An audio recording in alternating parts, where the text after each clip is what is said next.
Hi, my name is Winsley, and welcome to my follow-up video covering the announcement of the Empires and Ashes expansion for Age of Wonders 4.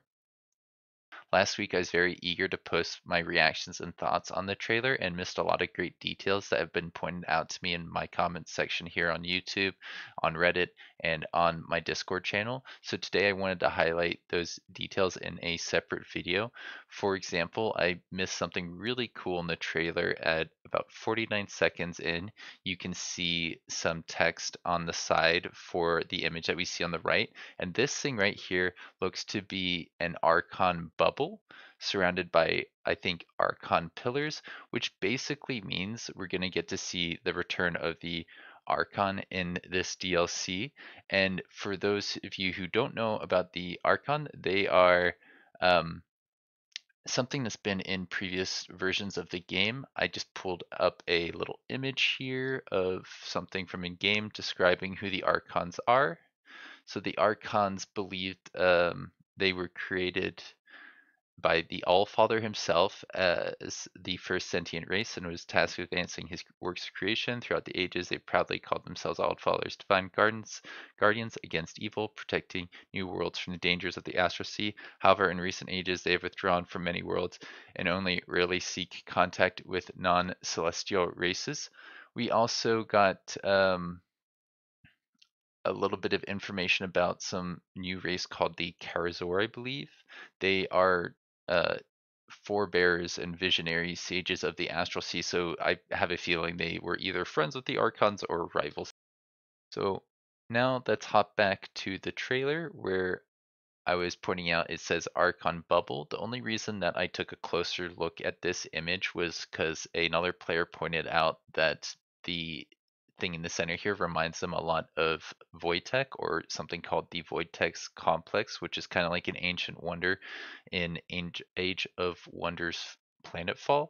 They called them landmarks, and this one would make it so that when you're attacking it, the location would create unstable echoes of random units. It could be a echo of a unit that you're fighting against or an echo of a unit that you brought into the fight. So if you bring in really good units, this location could be harder to clear out. At least that's how it worked in Age of Wonders Planetfall, and I could see them using some of like the mechanics and systems and lessons they learned in Age of Wonders Planetfall and bring them over to Age of Wonders 4. What this kind of reminded me of was how they had a location, a landmark in Age of Wonders Planetfall called the House of Iniok, and that seemed to be like an Easter egg or at least a slight reference to King Iniok in Age of Wonders 1. And it also reminded me a lot of my theory on how the Kirko in Age of Wonders Planetfall are maybe shadow demons. It could be that they just look very similar visually and they have some very similar mechanics because that makes it easier to make a game quickly. Or it could be that they're trying to say something more. So I found that quite interesting. The devs put a lot of really interesting details in this trailer. I actually just noticed when I unpaused this, you can clearly see these are chains leading towards, I think, pillars that have something to do with this location. I also missed that around, I think, 24 seconds in, you get to see the two new loadouts. There's one that has to do with a pistol and one that has to do with a rifle. Uh, yeah, if we just press here, you can see there's the pistol and there's the rifle. I believe we also got some information about the type of affinities the Reaver culture gets in one of these.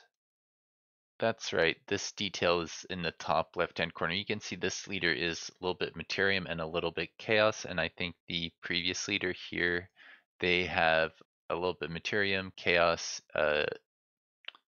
astral and nature. I think the astral and nature coming from Tome of Alchemy, which is actually something that they show off in the screenshots.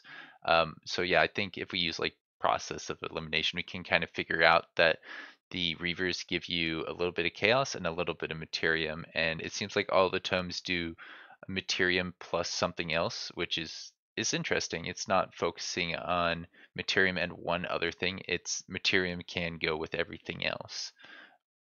The next thing that I missed was that there is this little floating unit right here in the middle of the unit roster, and when we go over to the dev diary where they talked about all the units in the roster, or most of them, we didn't actually see the flying unit. We see a Dragoon, we see a Mercenary, we see Overseer, Harrier, the guy with the net looks pretty cool. You have the Mage Lock Rifle and the Mage Lock Cannon. So there is no mention of this floating unit, but we do get to see it in a combat around 30 seconds in. So we just need to unpause here, go a little bit forward, and I think we'll see it in action any second now. It's just that there it is for a split second. That looks like it was summoned in either by the hero or by a spell and is probably relatively important if it's in the unit roster. Another thing that I think makes more sense now is the way the item forge is going to work. If we look here, you have a um, list of special materials or magic materials at the top, and those guys will give you access to different passive infusions, which you can then put on your weapons. I think a tier 1 item would have 5 infusion points, and then a tier 2 item would probably have more points for you to put more passive effects on it. And I assume that there may be some other costs like gold or mana that you need to contribute in order to actually forge the guy.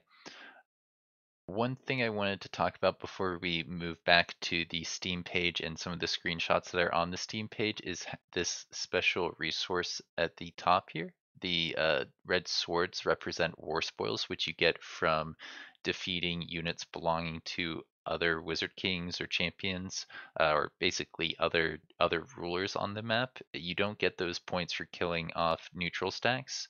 Um, so it is something that you need to basically go to war for, and it can be used to, I think, recruit units and do some other special things with the new Reaver Civic. Now, on this page, we have a couple details below that I didn't mention previously about the new seals. There's a new victory type that you can go for where you go clear out seals and hold on to them. It's kind of like the magic victory thing where you have to defend those, but those are just part of the map, and I think they may have some special unit types around them which make them a little bit harder to clear out. I could totally see this being linked to the Archons. I don't remember how seals worked in Age of Wonders 3, but I believe it may have been tied to some storyline like that. We also are going to get one new Ancient Wonder and one new Infestation location type. I think at least one new one. And the Wonder is going to be, I think, something that's hidden, probably underground. I think that would make a lot of sense. There was a little bit of an emphasis on the underground, so I think adding a special thing that is only underground could make it fun to go digging for. We're going to get some new wildlife like the scrap hermits, which I'm not entirely sure what that means. If they're going to be like hermit crabs made out of scrap metal, or people that build machines that look like hermits. Sounds great, right?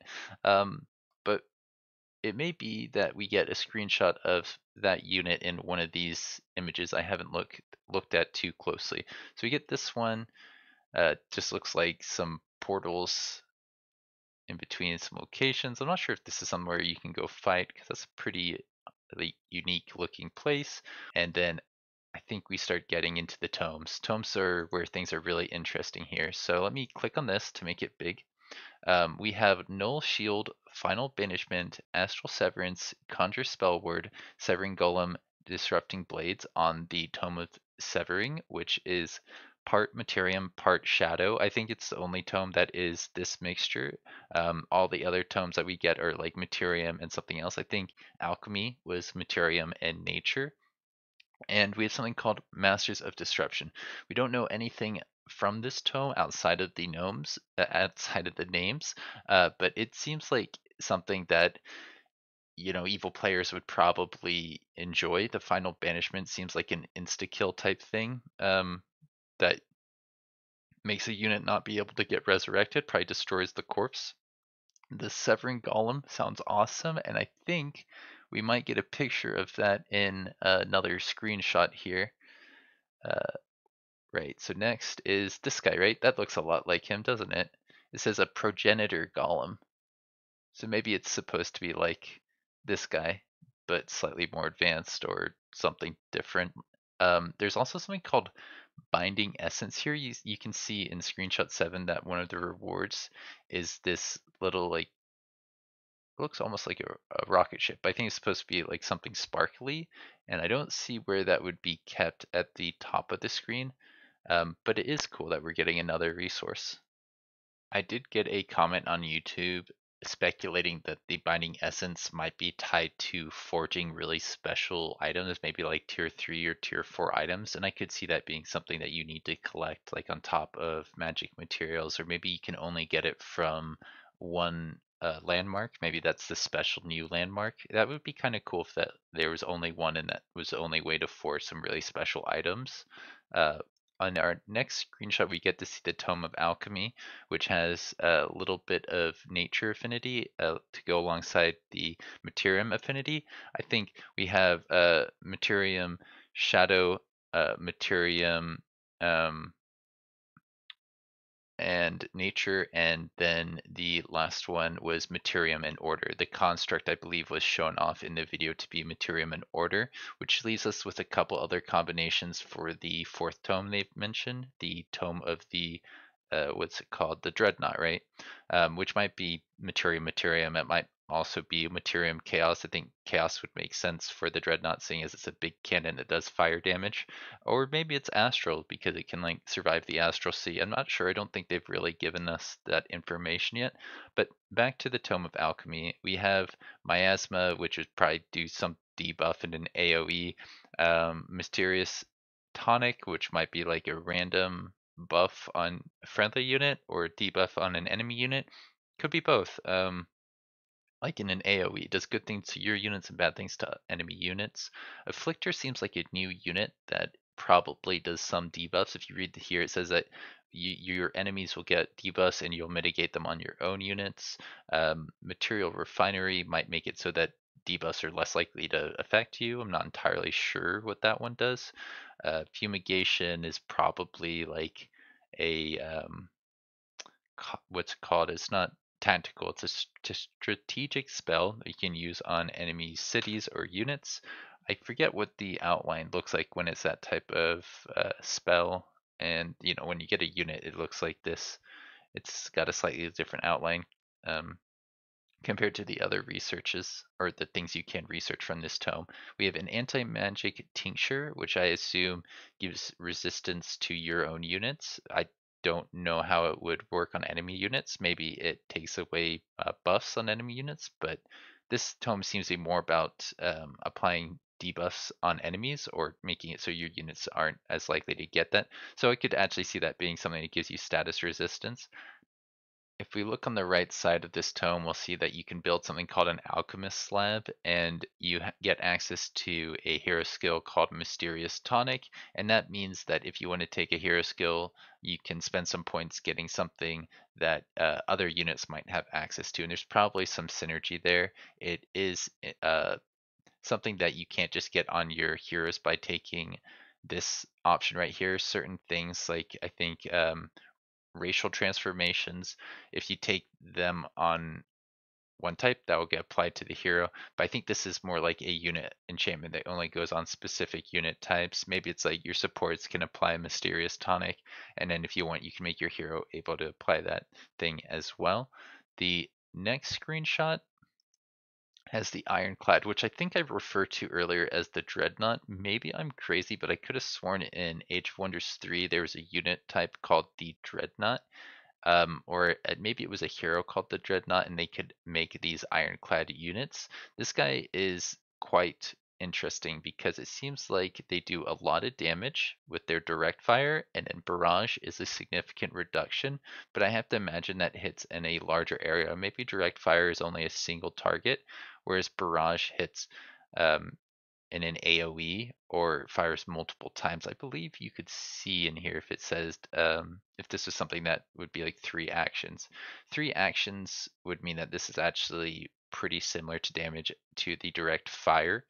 But it might be that it doesn't just all land in one area. Maybe it scatters around a point, which would be kind of cool. That reminds me, if it worked that way, that would remind me of how artillery worked in Age of Wonders Planetfall.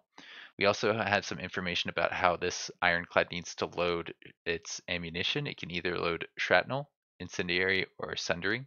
And then I think that would indicate that you need to take a turn loading that using an action.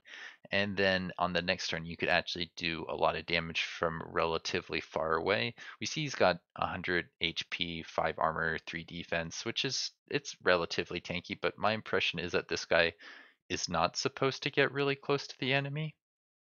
Maybe barrage is an AoE around where your unit is, and it's just like firing cannons in all directions. But I'm not too sure just at a glance here. There's some other tags in here like Heartless and Reinforced. I don't know if we know enough to talk about those right now. I think Heartless may be one of the new traits, but I don't know. That's just an instinct off the top of my head. And I think that's everything that I had in my notes. If there's anything else that you feel like I still missed, I'd love to hear your thoughts in the comments section below. I'll see you around. Have a good one.